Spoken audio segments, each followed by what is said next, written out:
It's the Trump administration's first big foray into Africa. U.S. Secretary of State Rex Tillerson kicking off a 6-day tour that includes Nigeria, Kenya, Chad, and kicks off in Ethiopia, where he will or won't get a view of the state of emergency against domestic protests there. More comfortable terrain for him, Ethiopia's close ties with China, which have prompted Tillerson to warn against the lure of big loans that rekindle a cycle of debt dependency, the kind that used to cripple sub-Saharan African states. Is he right? And is he right to lecture on the matter? As the United States continues to tout its soft power credentials, it's also got to mind a U.S. president who speaks of shithole countries and whose national security policy document put Africa as an afterthought, say critics. Ultimately, what impact is Trump having on the continent? Today, in the France 24 debate, we're looking at the relationship between Trump and Africa. With us, former U.S. ambassador to the Central African Republic, Jeffrey Hawkins. Thank you for joining us. Thank you. Thanks as well to Roland Marchal, senior fellow at the French National Research Institute, the CNRS. Welcome back, sir. Welcome back as well to the show to Ebenezer Okpowo, member of the French-Nigerian Association. Nice to see you. Nice to meet you also. And from Providence, Rhode Island, Nanial Singh, who teaches African politics at the U.S. Naval War College. Thank you for joining us. Thank you. The France 24 debate on Facebook and Twitter, the hashtag F24debate. Ethiopia, Kenya, Djibouti, Nigeria, Chad, 5 nations in 6 days. 5 nations, and a speech given Tuesday evening by Rex Tillerson before flying out. Luke Schrago has more. 5 countries over the space of a week. Rex Tillerson's heading for Ethiopia, Kenya, Djibouti, Chad and Nigeria, with the US Secretary of State laying an emphasis on both humanitarian aid and regional security.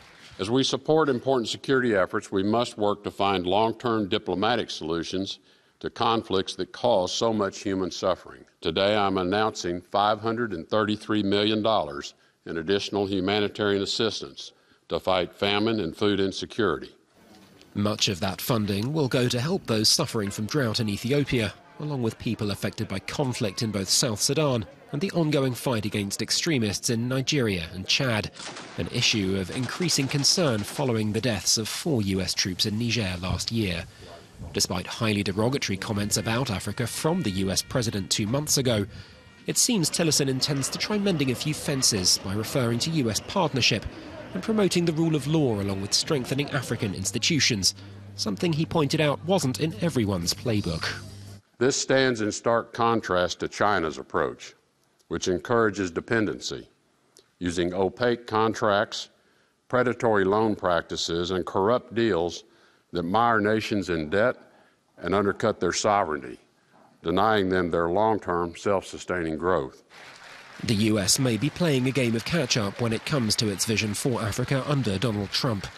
Beijing has poured investment into the continent in recent years, including a $60 billion promise in 2015 for African projects. Well, let's start with that last remark we heard. Jeffrey Hawkins, when the U.S. Secretary of State talks about predatory loan practices on the part of Beijing, you agree? Well, certainly we've seen China's role in Africa expand a tremendous amount, sometimes at the expense of American soft power and hard power as well, sometimes going its own direction. In a speech that I think was otherwise fairly limited in the amount of new information or new policy initiatives or new engagement with Africa, I have to say I did sort of agree with the Secretary Tillerson's comments on China. Projects, yes. Money, yes. Loans, yes. But not a lot of employment and not a lot of deep engagement from China. And so and he's right about that. And is it trapping African countries into that cycle of loans and then paying off the interest on the loans? Remember we had this debt erasure that happened at the start of at the turn of the century, thanks to the millennial goals. Up to then, there'd been this huge crippling public debt. There's certainly a debt issue, and oftentimes China's assistance to Africa isn't in the form of gifts. It's in the form of loans, soft loans sometimes, but loans. And there's a none of the governance issues that we tie our assistance to are present for the Chinese. So they can deal directly with elites and with rulers, provide loans or financing for big projects, influence things on the continent, get their own way economically, but they're not doing a whole lot for the people of Africa, and they're not doing a whole lot for the development of the continent. Ebenezer Okpokpo, your reaction when you heard those remarks? Well, the Chinese presence in Africa is becoming a problem for African countries. A problem? A problem, yes. Because even in Nigeria, where we know they're getting into several sectors where they were absent, they're coming in, but coming in a way that is disturbing to African countries. Well, in the past, we had very good relations with Western countries, but the difficulty we have now, and I think that is what is actually facilitating the access of Chinese people into Africa, is that we find it very hard to attract foreign direct investments now from Western European countries and the US. And where you spend time and time again trying to convince one investor to come to Africa to invest, and someone comes with a huge sum of money that you don't need a lot of time to get him involved in it, to get him sign memorandums of understanding, as they say in Africa. Well, unfortunately, they are tempted into going into these things, and they're negatively affecting African countries, and they're beginning to react. And that's the reality today in Ivory Coast, in Nigeria, and in most West African countries, as far as I know. It was an issue in Sierra Leone where they're counting ballots after the first round of a presidential election. Roland Marchal, though, out of the mouth of the U.S. Secretary of State, what do you think of those remarks? I would. It's not that I beg to differ, but really I found very strange. First, the Chinese government does not wait for 1 year before traveling to Africa. When an African president goes to Beijing, he can't meet some officials. Paul Kagame went to Washington. He was unable to meet anybody senior in the administration. When there is an appointment with the head of the African Union in Beijing, he's basically received by his correspondent at the Ministry of Foreign Affairs or even at a higher level. It's not the case. Tillerson forgot the appointment. So we see that why Chinese are successful is not only because they allow or they provide predatory loans, it's as well because they afford some respect for the African continent, which is basically missing from the Trump administration.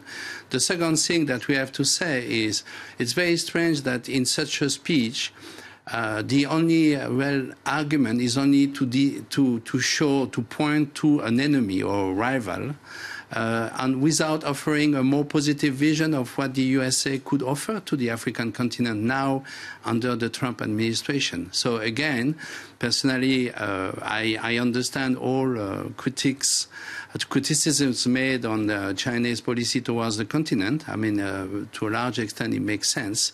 But as well, I'm very surprised that that comes from an administration that cut nearly 30% of its funding to the African continent. So let us be serious.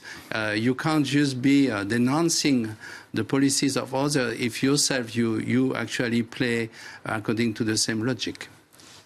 If I can just add to that, I totally agree with Roland on that score, and the Chinese are very good on the protocol side.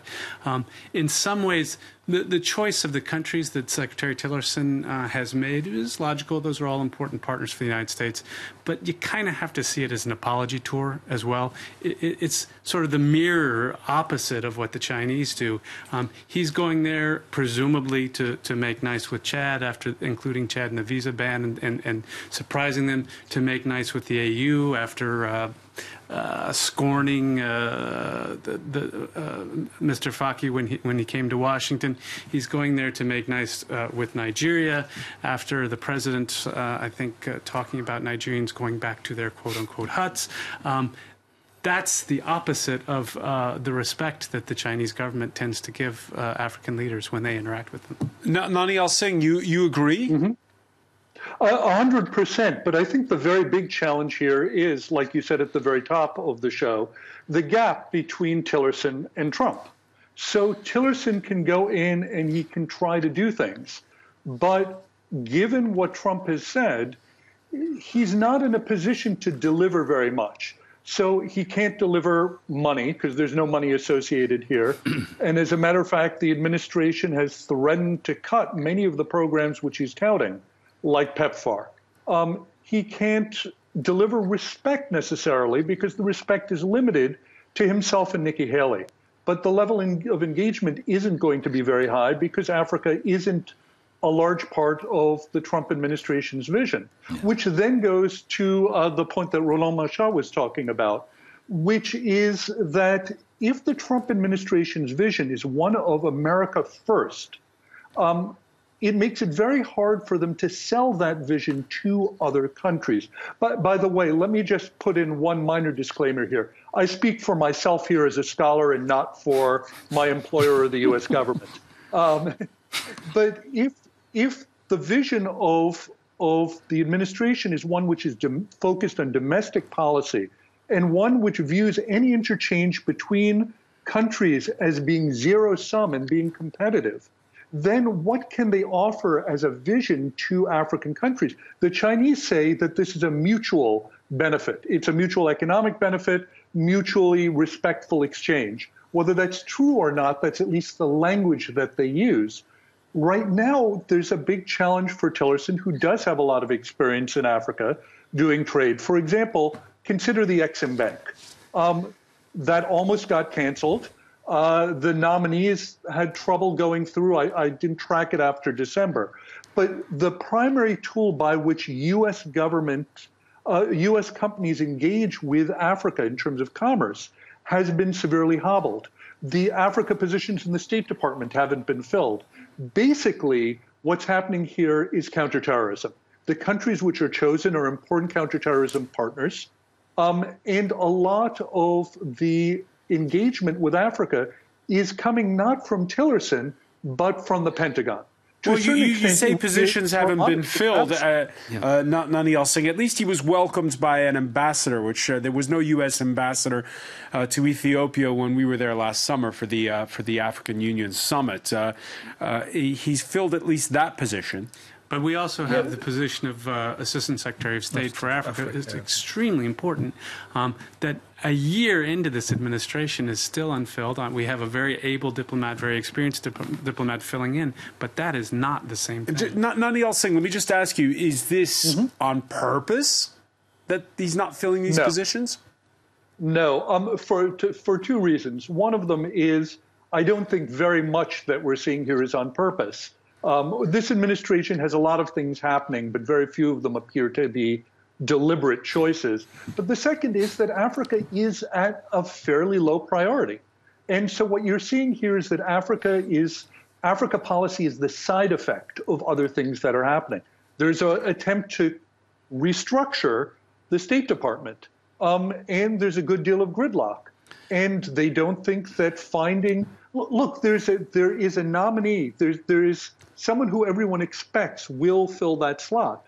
If it was a priority to them, they would simply get him in there. It hasn't been because this administration has been consumed with so many other issues, most of which are of their own making. Ebenezer Opoku. Yeah, but I am not personally surprised about it because we, in Africa, we think that it's not a surprise. It's not a surprise in the sense that gradually over the years, whether it's European countries or the US, Africa has been degraded from a stage where it used to be, even in French politics, for example, to a second stage. Really? Because when I started as a journalist in France, people were all saying, oh, watch out, the Americans are coming to take over Africa. There was competition for Africa in the past. There was competition for Africa in the past because I remember that in France, for example, you wouldn't elect a president without a journey, for example, to Africa. You wouldn't have a prime minister without a journey to Africa as his first trip.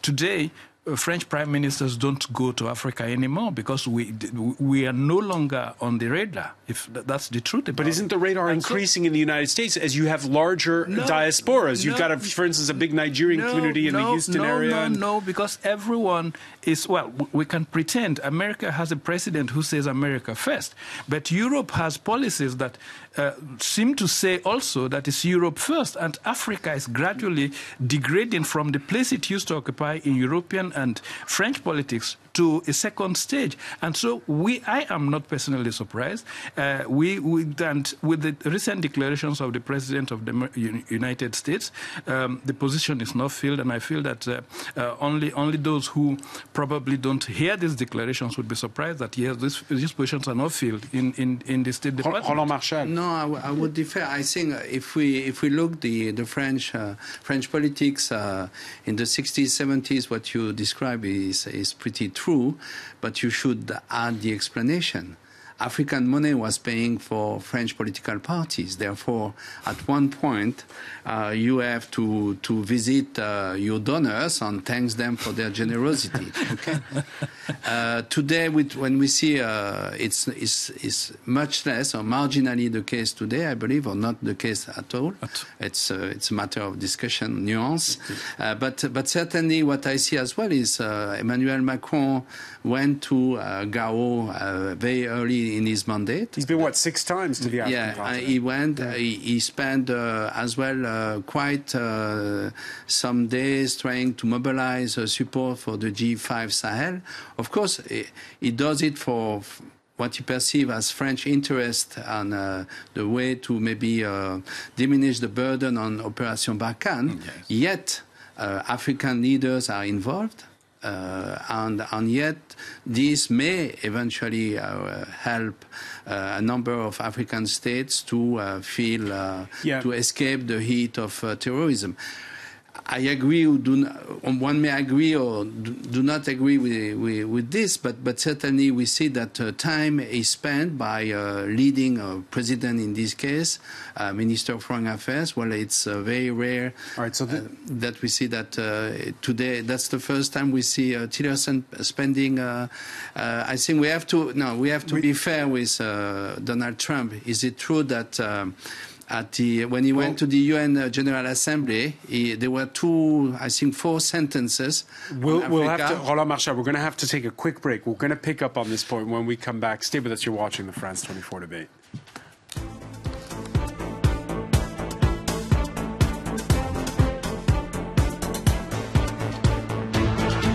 Welcome back, or welcome if you're just joining us. It's the France 24 debates, the first African tour of a senior Trump administration cabinet member, U.S. Secretary of State Rex Tillerson, for 6 days on the continent, starting with Ethiopia. We're talking about it with former U.S. Ambassador to the Central African Republic, Jeffrey Hawkins, today director at the American Library of Paris. Correct, yes. Thank you for being with us. Roland Marchal, senior fellow at the French National Research Institute, the CNRS. Ebenezer Okpobo, member of the French-Nigeria Association. And from Providence, Rhode Island, Nanial Singh, who teaches African politics at the U.S. Naval War College, and who says he's speaking in his own right here, not for the government of the United States of America. Rex Tillerson, coming to Ethiopia at a time of unusual political uncertainty for his hosts. Ethiopia's ruling coalition next week will meet to choose a successor to Prime Minister Haile Mariam Desalegn, whose surprise resignation last month has sparked a rare succession race in that country. Last week, there were 88 parliamentarians who voted against formalizing the state of emergency. The measure passed, though. It's been in place since October 2016 after months of anti-government protests by the country's 2 largest ethnicities, the Oromo and the Amhara, that have left hundreds dead. Strikes had spread across Oromia ahead of Tillerson's visit. Roland Marchal, when you're the U.S. Secretary of State, you come in and there's this hugely sensitive domestic situation. Do you speak up? What do you say? I doubt there is going to speak up, but we have to remind the audience that the interim Assistant Secretary for African Affairs made a statement when the state of emergency was redeclared. And denouncing it because the basically, when the Prime Minister left the position, people thought that that was the signal of an opening, of a political opening, if not a democratization. And of course, what is happening today is the contrary, which means people who have been released get back to jail. And they are feared that the violence of the repression may kill hundreds of people. A few thousand people may get to jail. In this situation, maybe talking publicly and loudly may not be the best. They may not have the best impact on Ethiopian decision makers. But we need to know whether the Secretary of State would actually support what he claims in his speech, as you mentioned it at the beginning. Yeah, because we talked about in part one of our discussion, a State Department that's diminished. Nonetheless, those communiques denouncing human rights abuses, they matter still. Well, we have to say that Mr. Yamamoto, the interim Assistant Secretary of State, has been ambassador in Ethiopia in difficult years, so he has no illusion about the way the Ethiopian regime is managing his opposition. So that may certainly shed some light on the statement. Yet, we will see if Mr. Tillerson is willing to maybe more discreetly, but endorse that and talk in the right way to the Ethiopian rulers. Nanial Singh, if you were whispering into Rex Tillerson's ear on this one, what would you say? I would tell him that it is in the long-term interest of the United States to support democracy. The problem is that this administration has said that they want to back away from values promotion. And that's going to make it very challenging for him to be credible in that way. But I think it's very important that he do so. It is a mistake for the United States to cozy up to dictators, even when certain policymakers believe it is in our short-term strategic interest. I think it's not in our short-term interest, and it's most definitely not in the U.S.'s long-term interest at all. I think also it's probably worth noting that this is not just a bilateral visit. And in Tillerson's remarks yesterday, he emphasized that he was going to Ethiopia in large part to engage with the African Union. And, you know, we have this, the sense, or the American government has this sense of, you know, having Africans solve African problems and support for AMISOM and all the rest. And I think that engagement probably drove the choice of his trip and will shape as much that part of the visit as the bilateral interaction with the Ethiopians. Ebenezer Opobo, Africans often complain that Westerners lecture on human rights. Well, human rights has been a topic, depending on how we defend it, or how we define it, sorry. But we must also agree that African countries have made a lot of progress from what we used to know in the past. There are still areas where we need to make more progress. There are countries that have to show that, yes, we have to engage positively in relating matters of human rights. I don't want to mention names or countries and all the rest of them, but there are lots that are on the radar of the international community asking them to evolve positively in the field. Eastern European countries, especially Ethiopia, and then probably the Eritrea and all the rest of them have been in the radar. On the West African side, we have Guinea that of recent is causing a lot of trouble, for example, to human rights organizations and all that. So I know that we have a lot of progress to make, but we must also recognize that progress has been made, even if it's little over the years. Let's talk for a minute about the Nigerian leg of this trip, because here you have a Secretary of State who's the former CEO of Exxon, the oil giant. Rex Tillerson will be at home in Abuja. We are expecting him with a lot of, well, not a lot of joy. We know that we're not... Not a lot of joy. No, not a lot of joy, because I repeat, we're very reserved about the attitude of the American government today. We are expecting, especially those of us from the Niger Delta, where I come from, a region where Rex Tillerson knows very well for having Exxon operating in the region and all that. If you travel to the Niger Delta, it's a disaster zone. Today we talk about Lake Chad and the effects of the desert and all the rest of them on Lake Chad. But I find it strange that very little is said about the environmental disaster that we have in the Niger Delta. And I think we are waiting for Tillerson in the Niger Delta. And I read, just last week, I read the statement from the Joy Youth Council that they would like to meet Tillerson and tell him, appeal to him, not tell him, but appeal to him to ensure that the American government tries to put pressure on the Nigerian government so that something serious will be done about the situation of the region in the Niger Delta, and not to use, each time the question is asked, not to use the Ogoni example as what government is supposed to do in the region. But Jeffrey Hawkins, can Rex Tillerson do that when his boss walked away from the Paris climate change agreement? Well, or says he's going to. I mean, the environmental issue, as Ebenezer mentioned in the Niger Delta, is absolutely disastrous. I don't suspect in any way, shape, or form that will be a major part of Tillerson's engagement with the Nigerian government when he's there. I'm not even sure he'll touch directly political issues involving the Niger Delta. I suspect the primary focus will be on Boko Haram and terrorism, as it has been for some time. In the days when I was working in Nigeria in 2012, 2015, we had a very wide engagement, a lot of business activity, a lot of investment, Power Africa, engagement with Nigerian youth.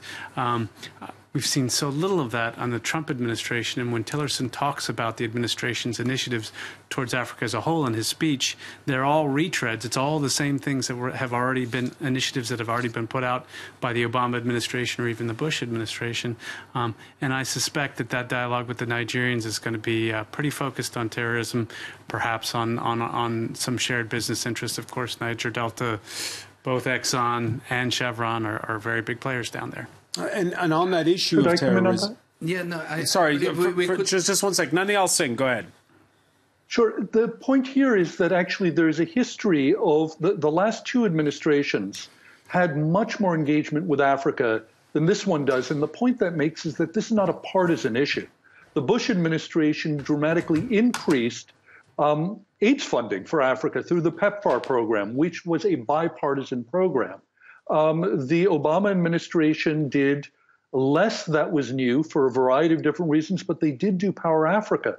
Both of them were symbolically engaged with Africa. Both of these leaders, presidents, visited African countries. But this administration seeks to break not only with the Obama administration, but with the legacy of the Trump administration as well. And that puts Tillerson in a very difficult position, because he can't offer very much. Roland Marshall? I believe beyond the issue of the Niger Delta, there is the issue of the Paris Agreement, global warming, and the fact that in the agreement there is the green fund that should be rich countries to help the developing countries to transition. And of course, African states were waiting for USA to be generous on that, as the European Union. And also waiting for the US to be generous when it comes to fighting terror, in the sense that there's been the complaint not just by African countries but also by some in French military circles saying that the Americans haven't committed enough when it comes to the fighting terror in the Sahel. Well, we have to be aware that global warming is going to kill many more people than terrorism, and is going to affect much more the social fabric of African countries, create migrations, therefore create political consequences in our polities in the Western world, and therefore we should pay respect, we should pay attention to that very much. It's not the case. I think in the U.S. budget, the only agency that gets such a drastic, more important drastic reduction of budget is actually the Environment Protection Agency. It's 31%, and I think the State Department is 29%, and that shows exactly what the problem is.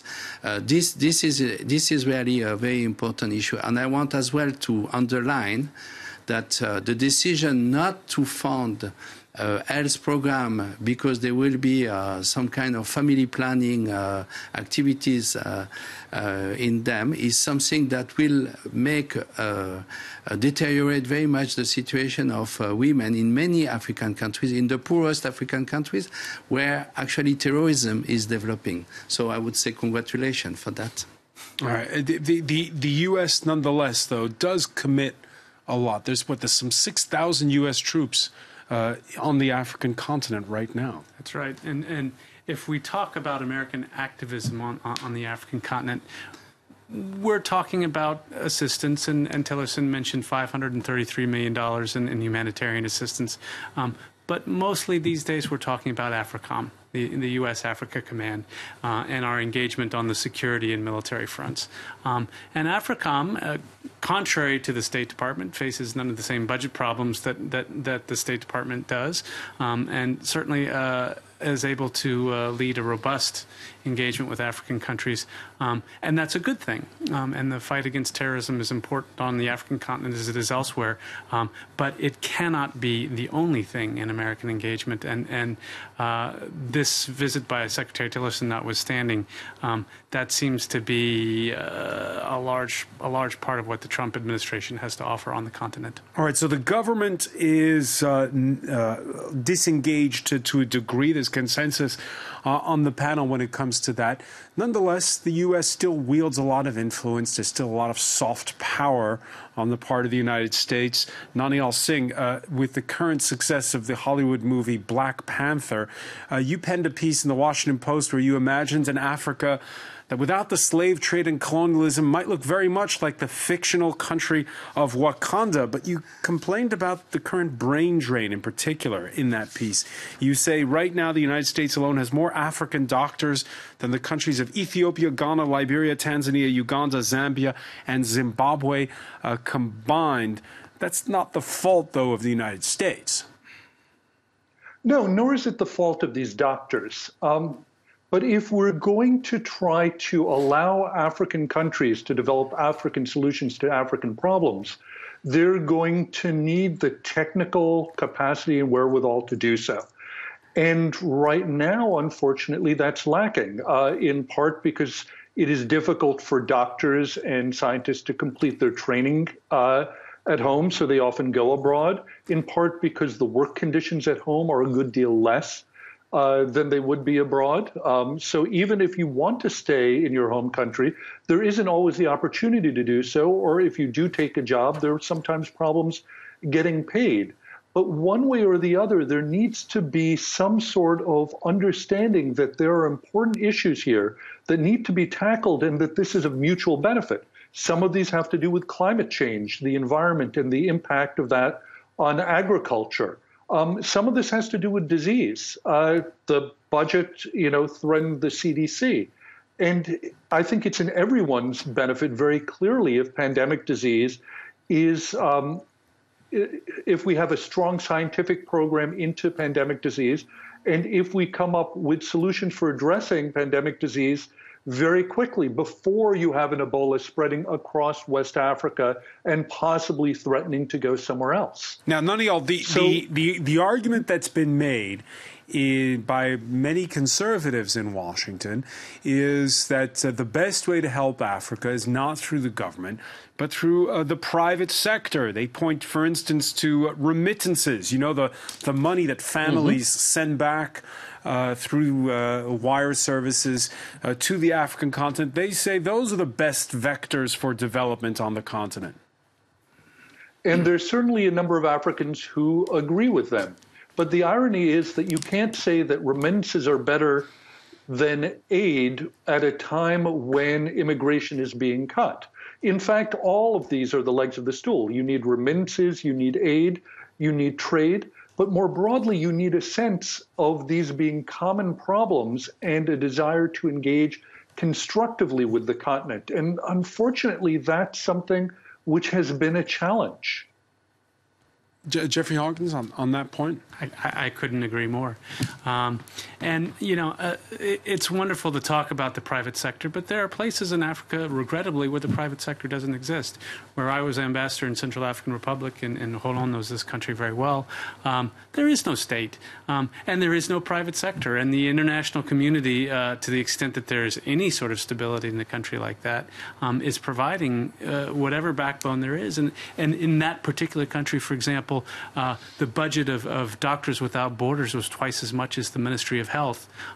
That is a situation that calls for aid and engagement. There are other countries, Nigeria is one, where there's a robust private sector and you can work with them, and Power Africa is about working with the private sector. But in so many places in Africa, we're dealing with crises, we're dealing with humanitarian crises, we're dealing with security crises, and those require government intervention. In Nigeria, what's helped more? The public sector or private investment to develop the country? Well, there is private sector in Nigeria. But having said that, I believe also that we cannot only rely on remittances, because most of the remittances that are made go into family affairs, assistance for families and all that. But the money's not squandered or pocketed by someone who's corrupt. No, absolutely not. It goes directly into pockets of our families. I do not, well, of course it helps. It helps in the sense that it helps solve disease control, it helps solve famine, it helps, etc., etc. But it is not by that alone that we will boost the economy. I think that we still need, unfortunately, we still need assistance from the U.S. and then from Western countries to boost the private sector.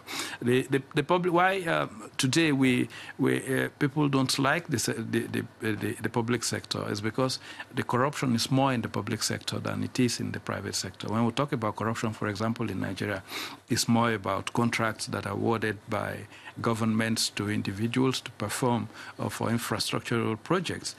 We don't see that in the private sector because these are funds that belong to people and they have control over what they do with the money. But where it is government, the public money, we say what belongs to the government. In Nigeria, that's a statement that we make. What belongs to the government doesn't belong to anybody. And so when you take from it, it's your luck, So unfortunately, that's the state of our state of mind. If I may add, Somalia is known to be a country depending a lot on remittances. What we know is about 40% of the households got remittances. So that raises a natural question. What about the 60% that do not get any remittances? Are they going to disappear or what?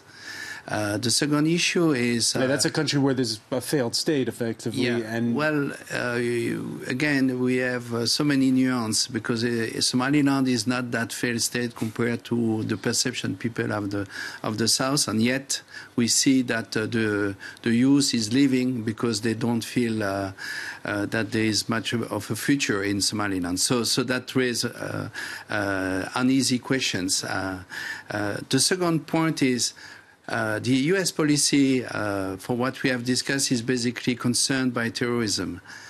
If you even listen all politicians, what they are saying, we need to reestablish, to rebuild the legitimacy of the state apparatus. We need social services provided by the state to actually encourage population not to side with terrorists and play with the rule of law brought by the state. So if you deal only with the private sector, I wish you the best, but you're just in a situation like Somalia today.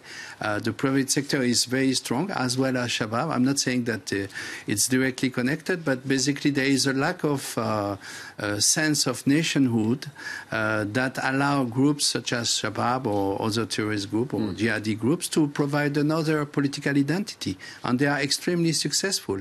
It's the hard wake-up that the French got in Sahel, whatever they did militarily, because the states in the region were unable to fulfill their commitments towards sectors of the population. So the lesson of Mali and the invasion of the north of it by jihadists is you need more involvement of the state, not less. The point is not only Mali, it's part of Burkina Faso, it's part of Niger. And so either the political elites are conscious of this problem or not, the point is that the solution won't be military. and you will need the state to be there. So you have to work as well on this side. You can't just only promote the private sector very naively, believing that they will provide jobs, and therefore the youth will stop moving towards those kind of political identity or affiliations. And Nanial Singh, let me ask you before we go, it's an election year in the United States. There's the midterms coming up in November. How much clout do Africans who live in the United States now have? How much influence do they have in Washington? Thus far, fairly small. Diasporic politics are important for many communities, but right now, these U.S.-Africa policy is not being driven by Africans in diaspora. A much more important community is actually U.S. white evangelicals as well as black evangelicals. Under the Bush administration, they were responsible for a good number of initiatives. Also, the African American community, the historically black community in America, has played a role, although less of one under this administration. So there are domestic aspects here, but unfortunately, most of the domestic aspects of our politics are pulling us away from Africa. If there's a silver lining here, it may be that sometimes the U.S. does harm as well as good, and perhaps neglect by the U.S. may prove beneficial in some areas, even as it is injurious in others. What do you mean? I think the fact that right now the U.S. government is engaging purely in a military way is perhaps short-sighted. I think the fact that the United States government is such a large player that sometimes when they get involved, that crowds out other players, and that at the end of the day, we need to find solutions that are rooted in what people in African countries want and which allow African voices to be in the forefront. And it may be that this stepping away from Africa may allow a little bit more of that to happen. I'm trying to be as optimistic as I can about a difficult state of events. Jeffrey Hawkins, is it a temporary thing? I certainly hope so. I believe strongly in American global leadership. As much as a country like China or other international players are willing to get deeply involved in the African continent in various aspects, that kind of global leadership across the board in responding to Ebola or responding to a humanitarian crisis or responding to business opportunities in a way that isn't corrupt or behind the scenes, that's something that America can and should provide, and I certainly hope that we continue to step up and do that. Jeffrey Hawkins, I want to thank you. I want to thank as well Ebenezer Okpogbo, Roland Marshall, Nanial Singh for joining us from Providence, Rhode Island. Thank you for joining us here in the France 24 debate.